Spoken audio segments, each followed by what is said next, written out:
Hi friends, Mr. Sandite Mentor here. We're waiting for the bell to quit ringing. Measuring time. We're measuring a time. We're either adding or subtracting it, or we're finding the elapsed time. And we're having a lot of difficulty with it. You guys know that I'm a big fan of scratch paper. And whenever you go back and you rewrite these problems, like for instance, like this one here has a place for the hours and the minutes, but there's no place for the seconds. This one here, there's a place for hours, but there's not a place for minutes or seconds. So what I'd like for you to do on your scratch paper, go ahead and make a place for the seconds and the minutes and the hours. Even though it's not on the book itself. For instance, on this one, I would go ahead and write down 14 hours, since that's what's given me. I would put 0 minutes and 0 seconds. And then you're going to subtract 9 hours, 0 seconds, 43 minutes. And just doing it on your scratch paper is really the best way to do it.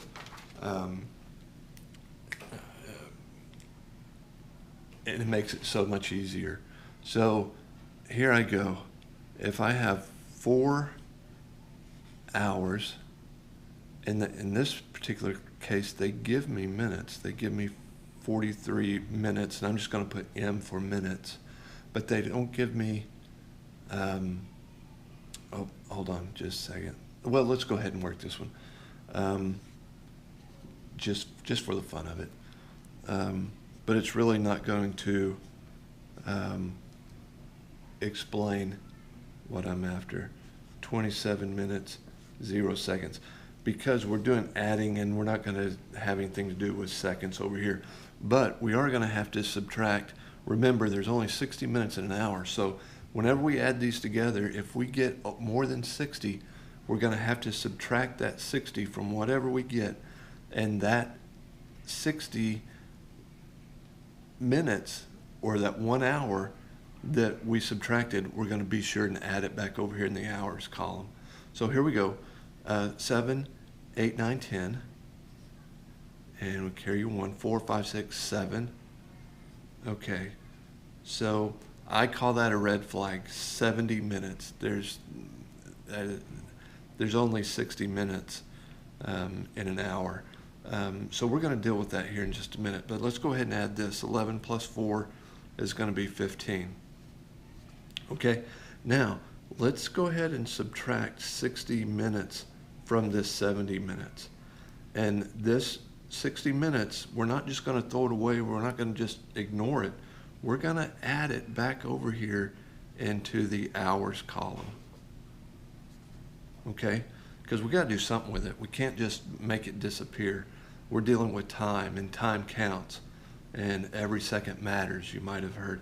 So let's go ahead and we can subtract that now. We'll end up with 10 minutes, okay? And then after that 60 minutes or that 1 hour, we bring over here and add that together, and we get 16 hours, 10 minutes. And if I were you, I'd go ahead and get in the habit of putting 0 seconds down there. So in a way, this did cover one thing that we're having problems with, and that's what to do with this 60 minutes.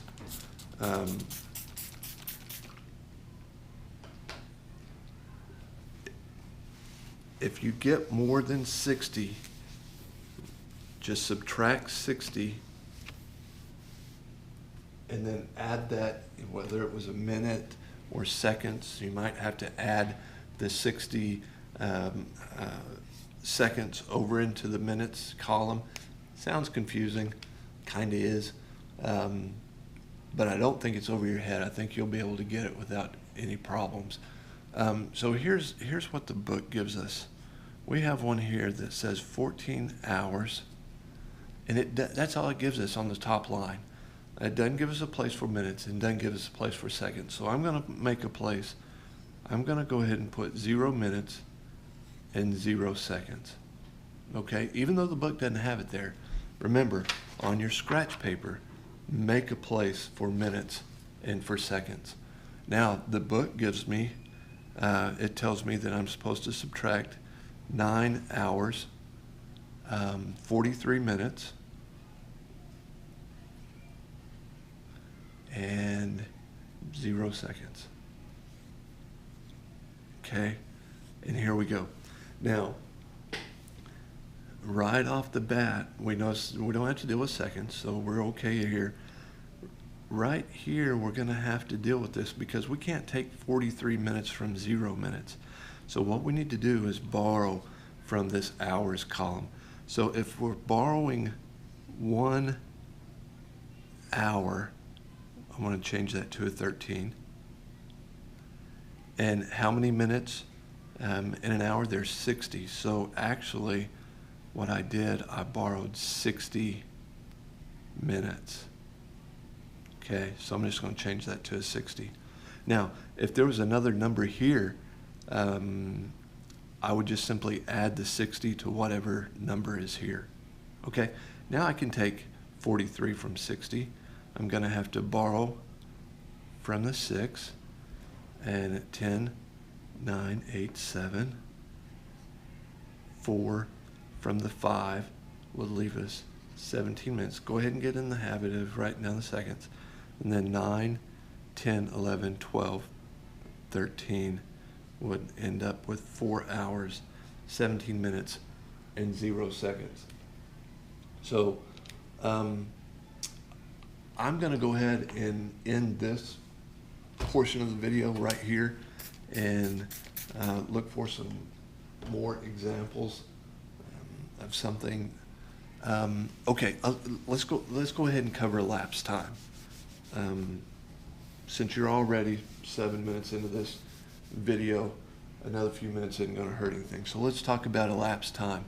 In particular, I want to talk about elapsed time dealing with a problem that goes from AM to PM. Okay?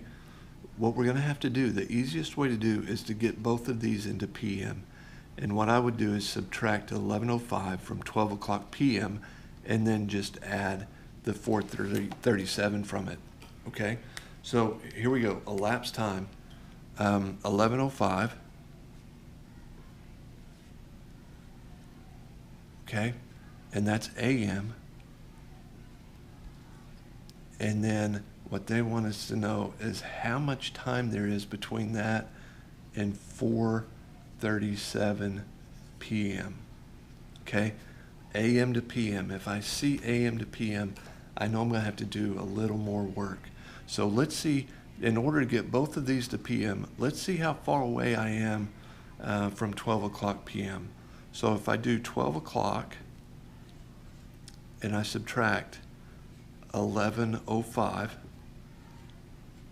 okay, I can't take 5 from 0, so I'm going to have to borrow and change that to an 11. And what I'm doing, I'm actually borrowing 60 minutes. So I'm going to put a 60 there. And if I take 5 from 60, I end up with 55 minutes. Okay? Now, I can just take this 55 minutes since I'm in the PM, and I can just add it to this 4:37. So if I have 4:37, and then I'm going to add 55 to it. Here we go. 5, 10, 11, 12. That's going to be 12, right? Carry 1, 5, 6, 7, 8, 9. Red flag right here. And then there's 4. The red flag because 92 minutes. There's only 60 minutes.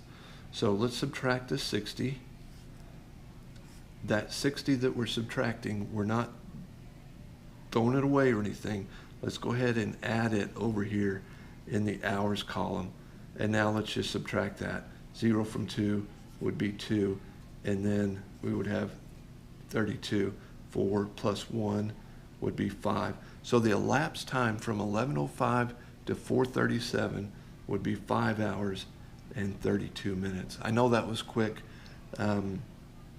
but the important thing to remember is if you're figuring elapsed time going from AM to PM, get on equal playing fields. Get PM to PM. And the way to do that is find out the distance between this and 12 o'clock p.m. And then just add it to it. Friends, I hope this has been helpful. I'm going to look for some more examples in between working with students today. But this was just all stuff that's just straight out of your book. And I hope you're having a great day. End of the school year is near. Things are getting kind of crazy.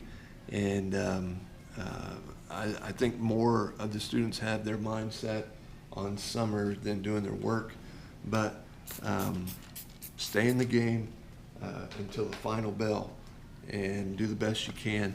Work on those zeros. If your grade's not as good as you would like for it to be, or you think it should be better, take some time with the teacher, or go on the internet if there is a way to find your missing assignments or whatever.